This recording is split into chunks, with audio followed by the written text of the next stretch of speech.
So, good morning, sir. I am Hans Lorenz Sanico. This is my discussion about computer casing.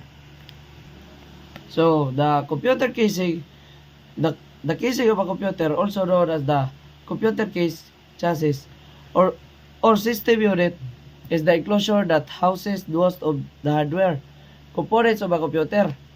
It serves as protection, organization, and aesthetic design for the internal parts.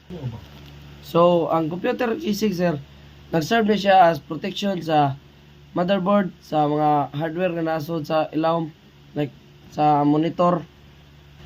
So, these are the function of computer case. Number 1 is protection. Shields internal components from dust, moisture, and physical damage.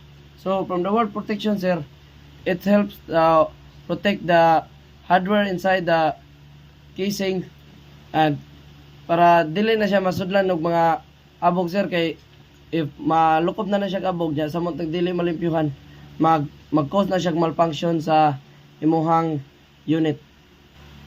So, number 2, sir, is the cooling system. Helps manage airflow to prevent overheating.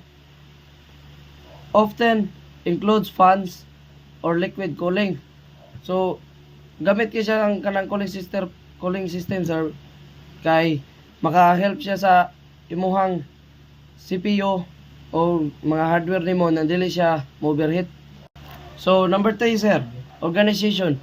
Holds components like the motherboard, power supply, hard drives, and expansion cards in place.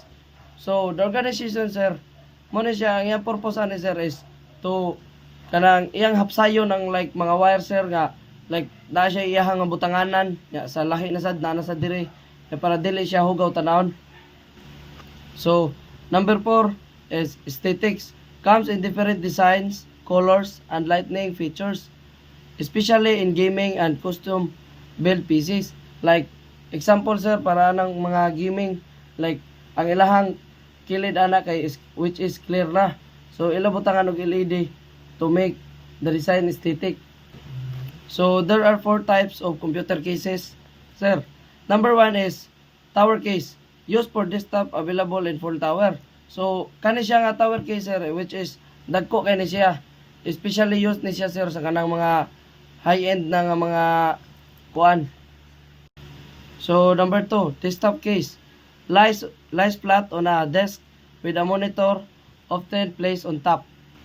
So number 3, small form factor or SFF case, compact and space saving, commonly used for office personnel. So kaning small form factor, sir, is which is gamit ni siya sa mga office kay it's just like personal computer. So lastly is all-in-one case, integrates all components into the monitor, reducing cable clutter. So kani siya nga computer case, sir, which is the mo ni siya maghanay sa like dili kay siya less ang iyang samok sa mga wires if kani ang gamito na kanang kuan computer case. So the all-in-one case, sir, is likely like mura na siya universal, you can use it bisan asa siya nga kuan. Thank you. And that could be all, sir, in my discussion of computer casing. Thank you.